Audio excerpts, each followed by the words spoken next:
You think you know despots, men who wield absolute power, who crush dissent, who rule with an iron fist. But what if I told you about a Tsar who wasn't merely a tyrant, but a grotesque amateur surgeon who pulled teeth from unwilling courtiers for sport, collected severed heads, and presided over a blasphemous, all-jesting, all-drunken synod where a dwarf couple was forced to jump out of a pie? This wasn't some mad emperor of ancient Rome. This was Peter the Great, the man who dragged Russia into the modern age, but whose methods redefined the boundaries of sick obsession and calculated cruelty. If the twisted paths of history, where genius collides with depravity, ignite a spark in your mind, then join our journey through the archives of human madness. Subscribe to peel back more layers of forgotten truth. Leave a comment detailing what shocked you most, and tell me where in the world you're confronting these uncomfortable stories.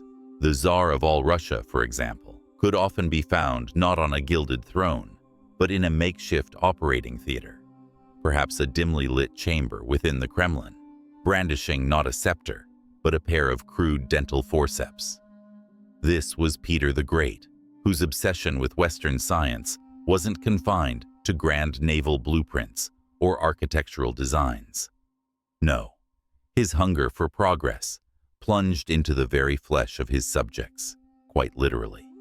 Peter's fascination with anatomy and medicine bordered on the macabre, transforming his opulent court into an unwilling clinic for his gruesome curiosities. He had studied dentistry in Holland, not out of a compassionate desire to heal, but out of a chilling, morbid fascination with the brutal mechanics of the human body. He believed vehemently in learning through direct, visceral experience, and his personal practice often involved the unsuspecting mouths of his courtiers. These unfortunate noblemen, their faces pale with terror, dared not refuse his offer of a tooth extraction. The pain was excruciating, the procedures crude and unhygienic, yet a refusal could mean far worse than a missing molar, a fate perhaps involving Peter's infamous knout or exile to the frozen wastes. These agonizing episodes were not emergency medical interventions. They were stark demonstrations of absolute power, chilling lessons in total submission, and a bizarre form of royal entertainment for a monarch whose tastes ran to the grotesque. His collection of extracted teeth, each a testament to a courtier's involuntary sacrifice, grew over the years, carefully preserved and meticulously catalogued, a grotesque trophy cabinet of his unique surgical prowess. But Peter's medical interests didn't stop at amateur dentistry. His curiosity deepened, veering into the truly macabre. He routinely attended autopsies, often performing the dissections himself, sometimes in public, for the education of his nascent medical academy, and undoubtedly for his own dark amusement. Imagine the putrid stench, the morbid silence broken only by the scrape of his scalpel, as accounts from foreign ambassadors vividly describe Peter, sleeves rolled up, meticulously cutting open cadavers. His hands, often large and calloused, would be covered in blood and viscera, while his retinue, including high-ranking officials and nervous dignitaries, watched in horrified, barely concealed revulsion. He wasn't merely observing a scientific demonstration. He was actively participating, driven by an unquenchable, almost pathological thirst for knowledge that transcended all conventional boundaries of propriety, empathy, or squeamishness. His personal Kunstkamera, a cabinet of curiosities he amassed, housed not just exotic artifacts, but also jars containing deformed fetuses, preserved organs, and, famously, conjoined twins. For Peter, these were not human beings, but mere objects of scientific study, specimens to be dissected and understood, stripping them of any inherent dignity. This morbid curiosity, This profound detachment from human suffering wasn't reserved for strangers or the already deceased. It extended to his most intimate relationships. When his loyal friend and confidant, the charismatic Franz Lefort, died, Peter personally prepared his body for burial. But this was no tender act of grief or mourning. Instead, Peter performed an extensive, almost clinical dissection of Lefort's corpse before allowing it to be interred. This wasn't a friend's farewell. It was a detached scientific endeavor, an unparalleled opportunity to probe and understand the mechanics of death in someone he knew. For Peter, the human body was merely a complex machine, a series of pulleys and organs, and he was absolutely determined to understand its every working, no matter the emotional cost to himself or the intense discomfort, even horror, of those around him. This intense, almost pathological interest in the raw physical realities of life and death, of pain and dissection, laid a chilling, undeniable foundation for the astonishing brutality with which he would later enact his sweeping, often violent, reforms across Russia. The Tsar, who could pull a tooth from a protesting nobleman without a second thought, his hands deftly wielding the forceps, was the very same man who would later order the flaying alive of those who dared oppose his singular vision for a modernized, westernized Russia. His early medical obsessions were not merely eccentricities. They were disturbing hands-on rehearsals for a reign built on radical transformation, achieved through a chillingly surgical precision and an unflinching, almost scientific cruelty towards anyone deemed an impediment to his grand design. If Peter's medical obsessions were a personal horror, his all-jesting, all-drunken synod of fools and jesters was a public, institutionalized nightmare designed to break the spiritual and psychological fabric of old Russia.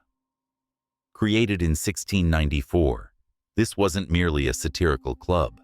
It was a state-sponsored parody of the Orthodox Church, intended to mock the old ways, humiliate the clergy, and assert the Tsar's absolute authority over all aspects of Russian life, including its soul. At its head was a Prince Pope, usually an old, decrepit, and often drunken courtier, who presided over rituals that grotesquely mimicked Orthodox services, replacing sacred rites with vulgarity, blasphemy, and debauchery. This Prince Pope, often Prince Fyodor Romodanovsky, a man known for his cruelty and equally impressive drinking capacity, would be paraded not in shimmering ecclesiastical vestments, but in outlandish, often disgusting costumes of animal skins or rags, his face painted, his breath reeking of stale spirits.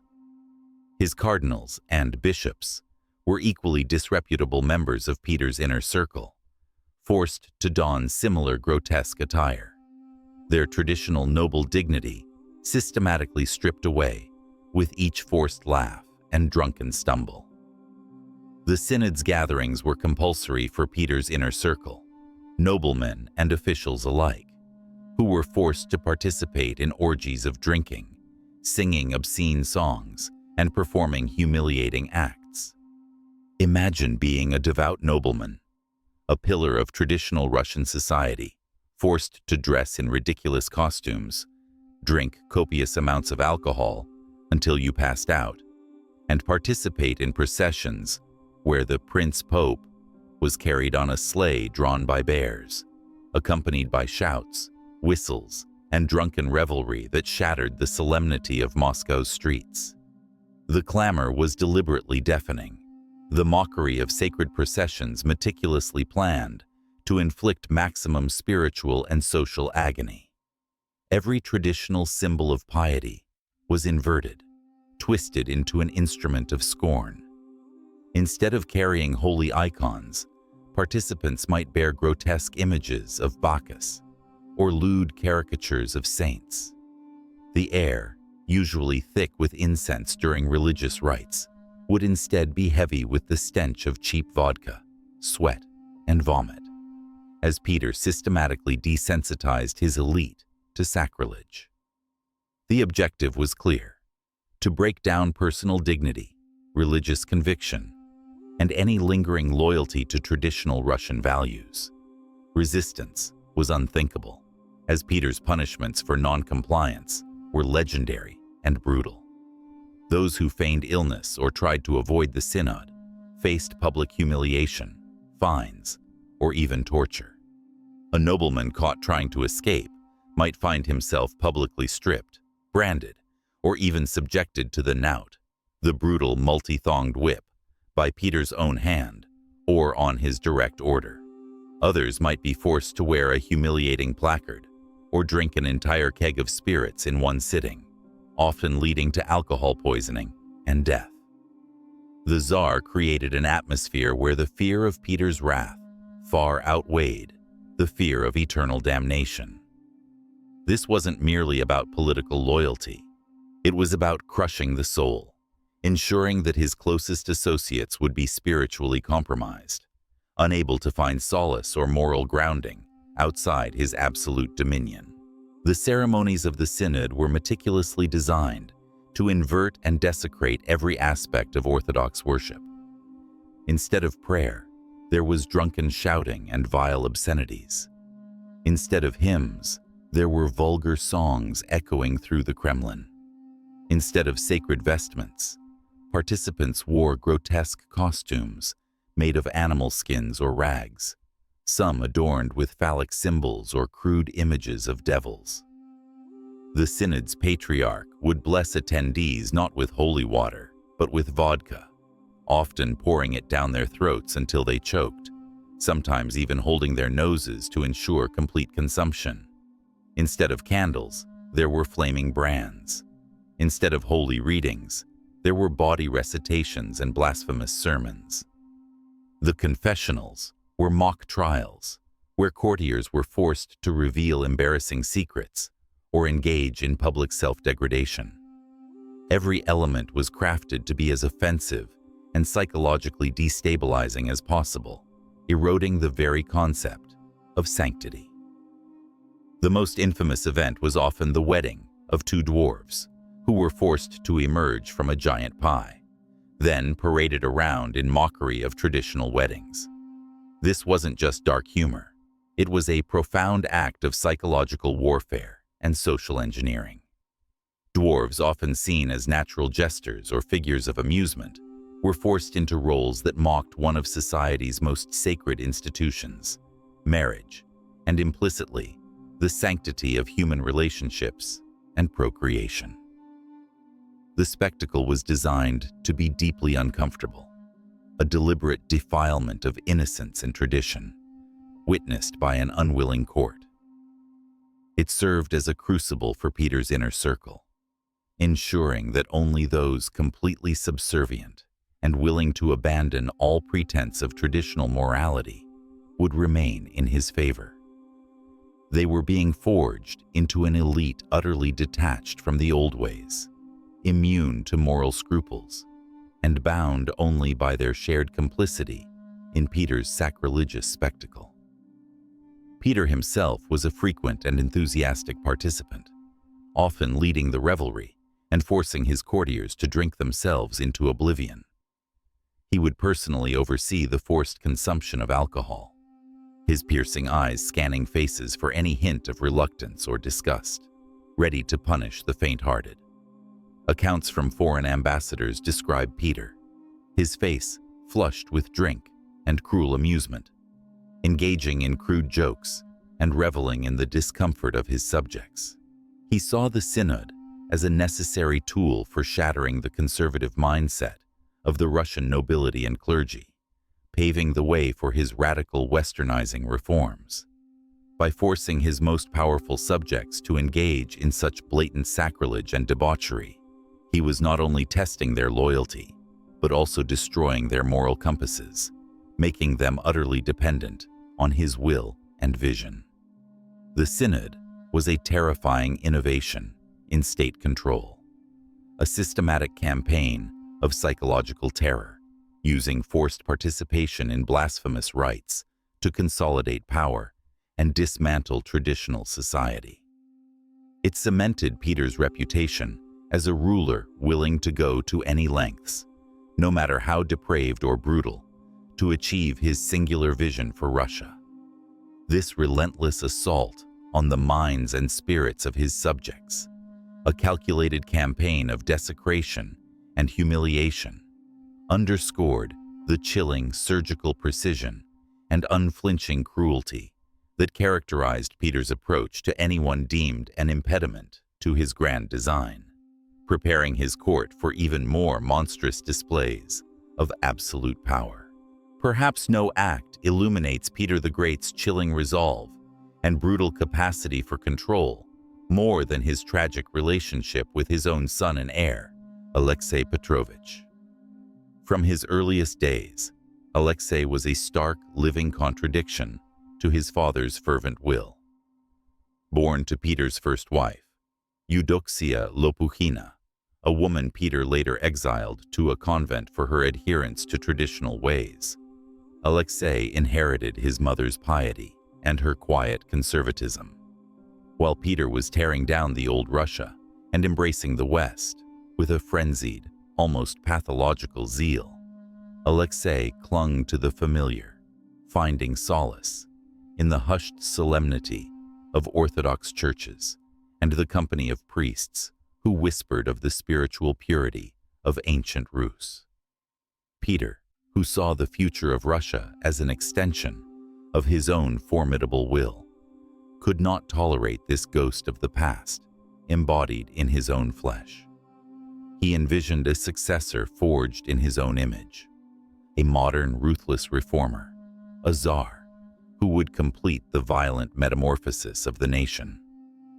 To this end, he subjected Alexei to a relentless, almost brutal tutelage in Western sciences, military strategy, and European languages. Yet, every lesson, every forced introduction to new ideas, only seemed to push Alexei deeper into his own quiet rebellion.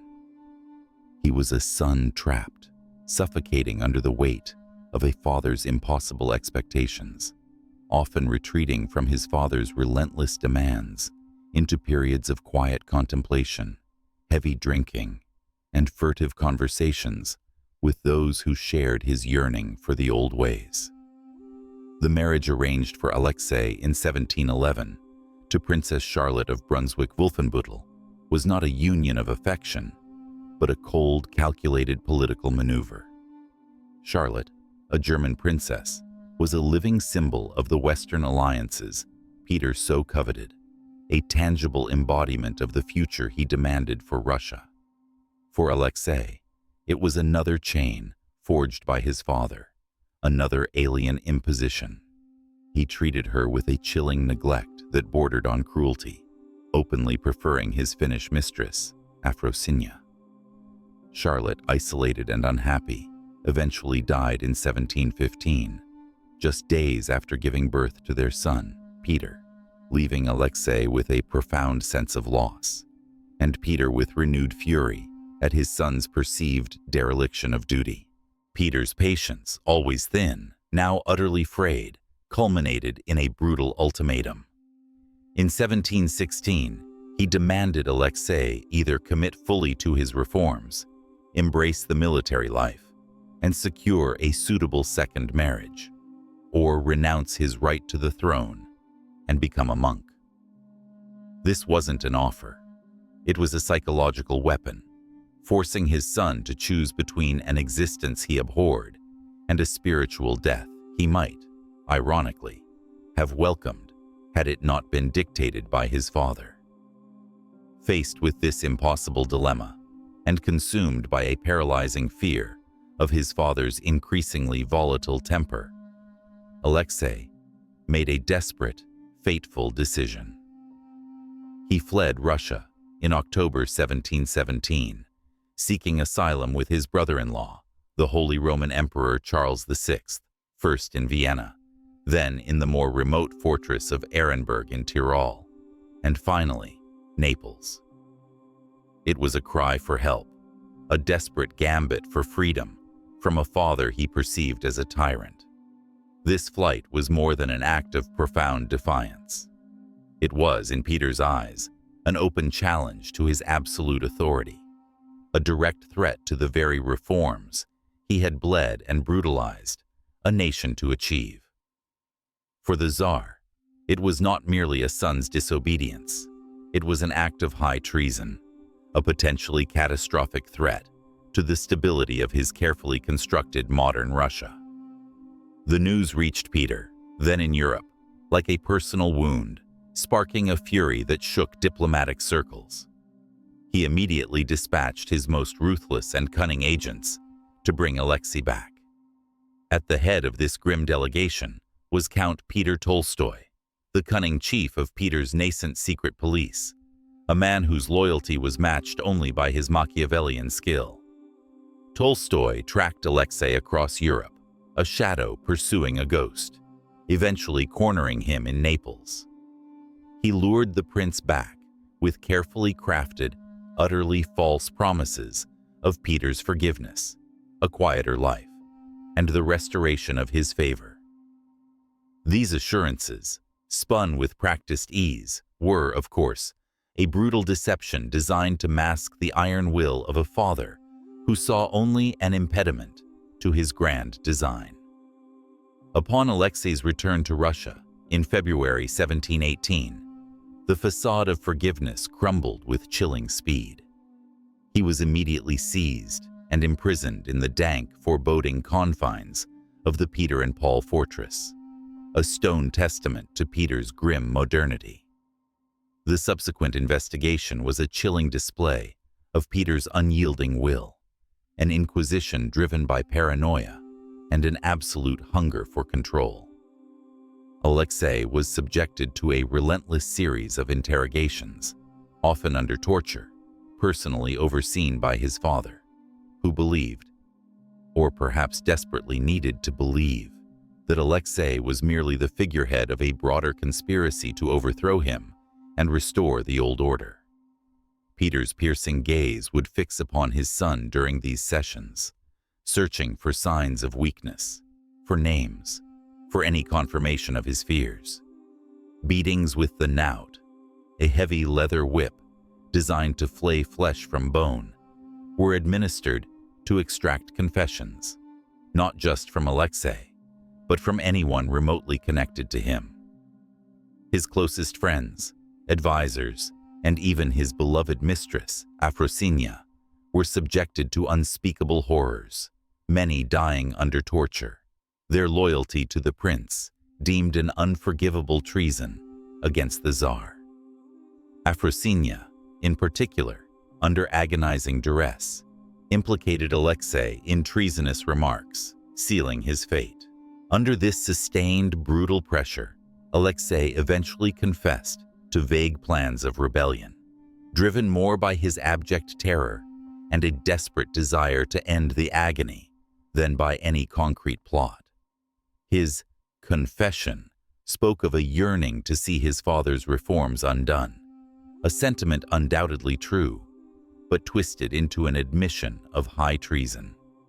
In June 1718, a special ecclesiastical and secular court, a hand-picked assembly packed with Peter's most loyal and unprincipled servitors, convened to deliver a foregone conclusion.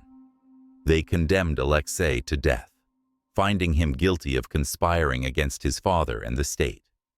However, before the sentence could be publicly carried out, a spectacle Peter often relished, Alexei died in the Peter and Paul fortress on July 7, 1718. The official cause was apoplexy, a sudden stroke, a convenient and medically plausible explanation for a death behind fortress walls. But rumors immediately spread, then as now, of his death under torture, at his father's direct order, or even poisoned by Peter's own hand.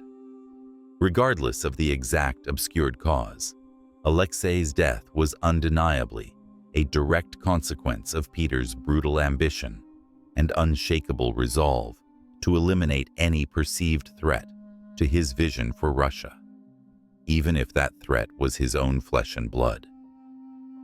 The murder of his son, whether direct or indirect, whether by his hand or by his command, showcased the monstrous personal cost of Peter's iron will, demonstrating that no bond, not even that of father and son, was sacred enough to stand in the way of his obsessive and often terrifying quest for transformation.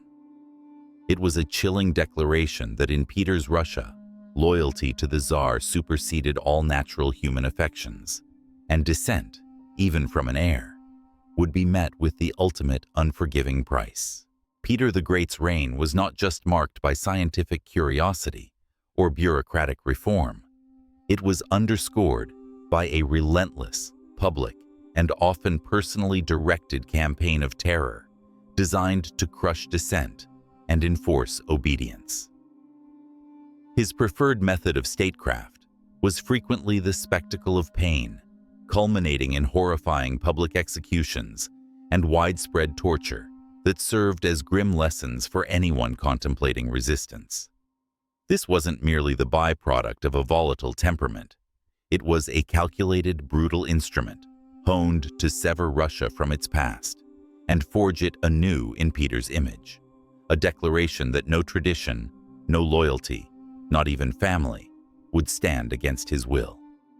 The most infamous example of Peter's brutality unfolded during the Streltsy Rebellion of 1698.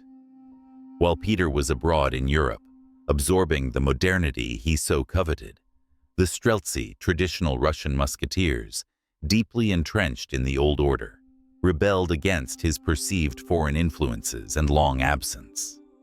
They were the armed embodiment of the very traditions Peter sought to dismantle, and their rebellion was, in his eyes, an intolerable act of defiance, a direct threat to the foundational changes he envisioned.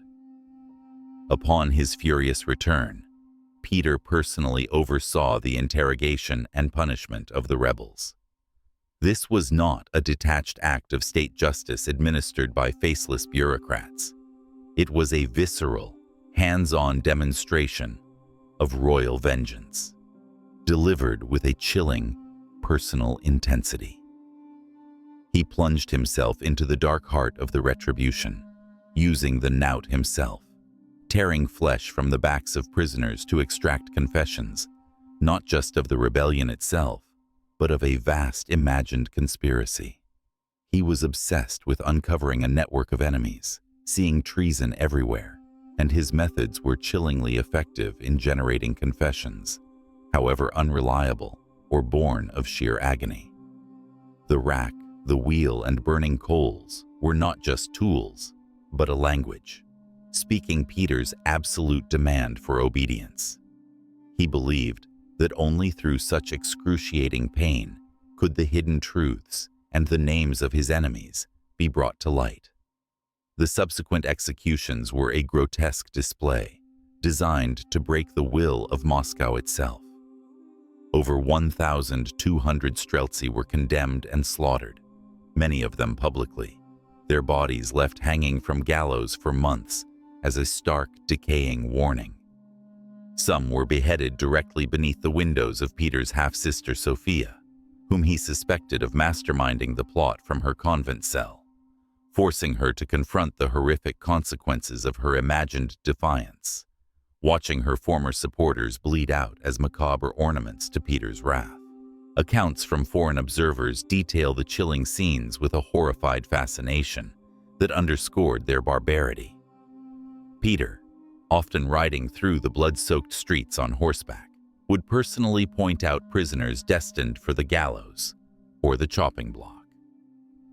He even forced his most trusted courtiers, many of them newly enlightened by Western ideas, to participate in the executions, making them sever the heads of Streltsy with dull axes. This wasn't merely a macabre test of loyalty. It was a deliberate act of psychological subjugation, further eroding traditional inhibitions and implicating his inner circle in his brutal vision. His personal involvement was not incidental. It was central to his philosophy of power. He believed that fear, instilled through direct, undeniable brutality, was the most effective tool for forging a new nation from the old. He saw these acts not as murder, but as necessary surgery, excruciating but vital for the health of the body politic he was determined to transform. This culture of public brutality was not an isolated event confined to the Streltsy. Throughout his reign, any opposition to Peter's reforms, no matter how minor, was met with disproportionate and terrifying punishment, a constant reminder of the Tsar's omnipresent authority. Those who resisted the shaving of their beards, a key symbol of his modernization efforts and a deeply ingrained marker of orthodox piety, faced public humiliation, heavy fines, or even the agonizing torment of having their beards forcibly ripped out by order of the Tsar himself. Deserters from his newly formed army, often driven by desperation or homesickness, were executed with extreme prejudice, their bodies frequently impaled on stakes or dismembered and displayed along roadsides as stark, gruesome signposts of the Tsar's absolute authority and the unforgiving price of disloyalty.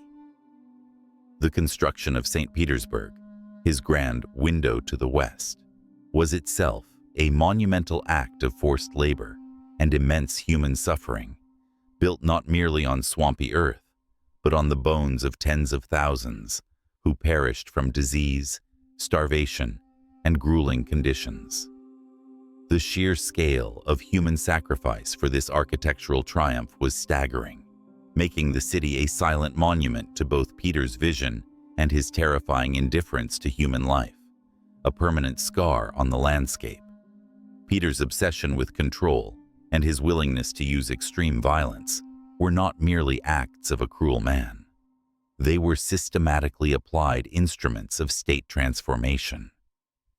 He believed that Russia could only be modernized by literally breaking the old Russia, its traditions, its people, and its spirit, through a sustained, systematic campaign of terror and spectacle. He was a surgeon to his nation, wielding a bloody knife, convinced that only through such excruciating pain could a new, healthier body emerge. The price of his reforms was paid in human flesh and psychological devastation, leaving a legacy of progress stained indelibly by an iron will and an insatiable appetite for power, enforced through the most gruesome means imaginable. The shadow of his knout, the stench of blood in the public squares, and the silence of crushed dissent became the very foundations upon which his grand, modern Russia was built. Peter the Great's vision for a modernized Russia was monumental, ambitious, and utterly relentless. He saw Russia as backward, a sleeping giant shackled by ancient traditions, and he was determined to drag it into the European Enlightenment, even if he had to do so by force. But this grand engineering project, which transformed Russia's military, administration, and even its culture, came at an unimaginable human cost, reshaping the lives of millions through a series of sweeping, often brutal, reforms. His obsession with creating a modern European state led to unprecedented demands on the populace, turning entire segments of society into cogs in his vast grinding machine. Conscription, previously sporadic, became systematic and brutal. Every village was required to provide a quota of young men for Peter's expanding army and navy. These conscripts were torn from their homes, often for life, sent to distant frontiers or shipbuilding yards, with little chance of return. Their families were left impoverished and bereft. The death rate among conscripts was staggeringly high, not just from battle, but from disease, malnutrition, and the harsh conditions of military life. Peter's new army was built on the backs of untold thousands who perished simply to fulfill the Tsar's military ambitions. The very concept of individual life was subjugated to the demands of the state, a chilling precursor to later totalitarian regimes. Taxation soared to unprecedented levels to fund Peter's wars and lavish building projects. New, often arbitrary taxes were imposed on everything from beehives to bathhouses, designed to extract every possible ruble from a struggling populace. Peasants, already living on the brink of subsistence, were pushed deeper into poverty, their lives dictated by the insatiable demands of the state treasury.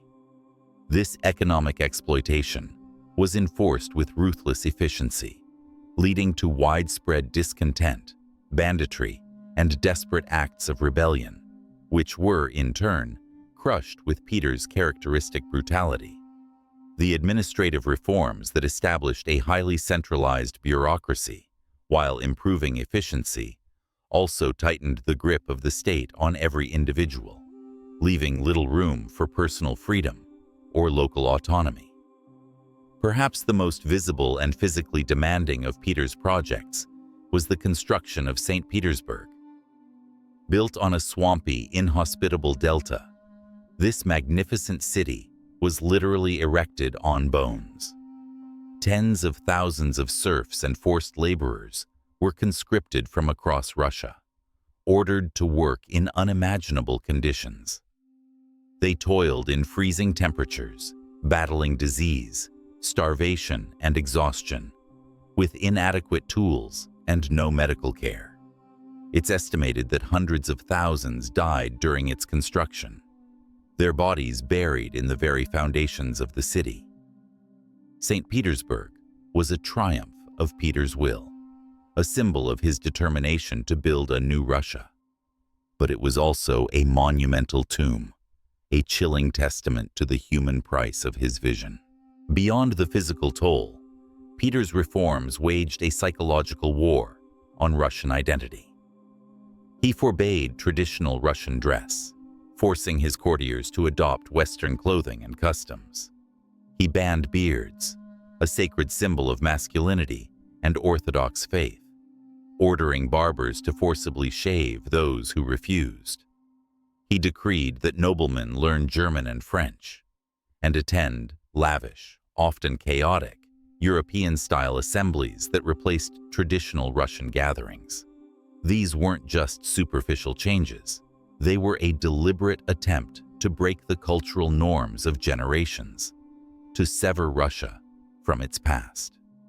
This cultural coercion, coupled with the constant threat of violence, created a climate of fear and profound psychological dislocation. Peter succeeded in transforming Russia into a major European power. But this progress was achieved through the systematic dehumanization of his own people, who were forced to become instruments of his singular, often terrifying will. The new Russia he forged was undeniably powerful, but it bore the indelible scars of its brutal birth, a testament to how far one man's obsessions could drive a nation. The reign of Peter the Great, from his early medical curiosities to the brutal suppression of dissent and the systematic transformation of Russian society, left an indelible and complex legacy. He was undeniably a visionary, a man who dragged a vast, isolated empire into the modern world, building a formidable army and navy, founding new cities, and establishing educational and administrative systems that endured for centuries. But the methods he employed, driven by an almost pathological obsession with progress and absolute control, were marked by a cruelty that borders on the monstrous. His personal involvement in torture, the public spectacles of execution, the systematic humiliation of his court, and the murder of his own son were not incidental flaws. They were integral to his style of governance.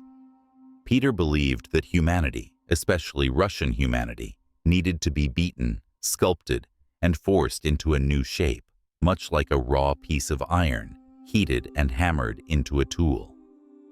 He institutionalized a form of state terror that would echo through Russian history, setting a precedent for autocratic rule and the ruthless suppression of individual will in favor of state power. The all-jesting, all-drunken synod stands as a chilling symbol of his psychological warfare against tradition, an attempt to obliterate the spiritual foundations of his people and replace them with blind obedience to the Tsar. His medical obsessions, from collecting teeth to conducting public autopsies, reveal a fascination with the mechanics of the body that extended to the mechanics of society, viewing both as objects to be dissected, understood, and manipulated for his grand designs. The construction of St. Petersburg, while a monumental achievement, also serves as a permanent memorial to the tens of thousands of lives sacrificed in the service of one man's imperial ambition. Peter's legacy is a stark reminder that even the most transformative leaders can be deeply flawed, their genius interwoven with a capacity for extraordinary brutality. He succeeded in making Russia a European power, but he did so by destroying vast swaths of human dignity, fostering a culture of fear, and embedding absolute, unquestionable authority at the heart of the Russian state. The psychological scars he inflicted, the fear he instilled, and the precedent he set for ruthless modernization profoundly shaped Russia's trajectory for centuries to come. His reign illustrates the terrifying paradox of progress achieved through tyranny, a stark warning of the human cost when one man's singular vision demands absolute submission from an entire nation. Peter the Great, the monumental architect of modern Russia, was also a man whose monumental obsessions left a trail of psychological and physical devastation. He dragged an entire nation into a new era, but did so with a dentist's pliers, a torturer's whip, and a distiller's keg. His legacy is a chilling reminder that progress, when driven by unchecked power and personal pathology, can exact a price far greater than any perceived benefit. The shadows of his reign aren't just historical footnotes. They are a stark testament to the human cost when a single will seeks to reshape an entire world, regardless of the blood and broken spirits left in its wake. Remember, history isn't just about heroes and villains, but about the terrifying complexities that lie between. Thank you for joining me on this deep dive into the darker corners of imperial ambition.